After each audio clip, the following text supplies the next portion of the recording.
মনে রাখবেন, youth is called the golden season of human life. যৌবনকাল হচ্ছে মানুষের জীবনের স্বর্ণালী সময়, গুরুত্বপূর্ণ সময়। এই সময়ে শক্তি কম না বেশি? জোরে বলেন, কম না বেশি? এই মাহফিলে দেখেন আমার অনেক চাচারা এসেছেন, দাড়ি পেকে গিয়েছে। তারাও এক সময় যুবক ছিলেন, আজকে বয়সের ভারে তারা নজ্জ হয়ে গিয়েছেন। আমার ভাইয়েরা, যুবক ভাইয়েরা, এক সময় আপনারাও বুড়া হয়ে যাবেন। এই যৌবন যদি চলে যায় আর কোনোদিন সেটা ফিরে আসবে? আসবে না। মনে করেন কেউ 2-3 হাজার কোটি টাকা নিয়ে দাঁড়িয়ে বলল, আল্লাহ এই টাকাগুলো নেন আর আমার এই যৌবনটা দেন। অথবা কেউ প্রেসিডেন্ট, প্রাইম মিনিস্টার হয়ে সে কি তার জীবনের ফেলে আসা যৌবনকে আর ফিরে পাবে? যৌবন চলে গেলে যৌবন আর ফিরে আসে না। এই জন্য নবীজি বলেছেন, শাবাবাকা ক্বাবলা হারামিক, বুড়া হওয়ার আগে তোমার যৌবনের কদর করো।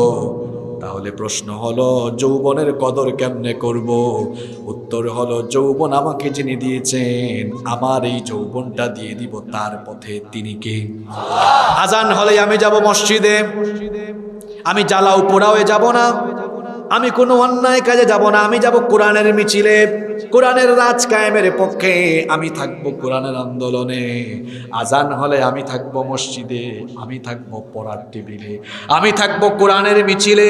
যারা বলে আল্লাহর আইন দরকার, কোরআনের শাসন দরকার, তাদের সাথে আমি থাকবো।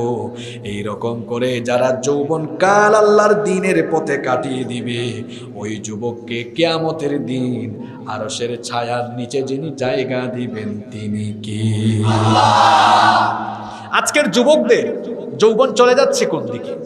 ফেসবুক চালাতে চালাতে এরা এত পরিমাণ ফেসবুকে থাকে, এত পরিমাণ ইন্টারনেটে থাকে।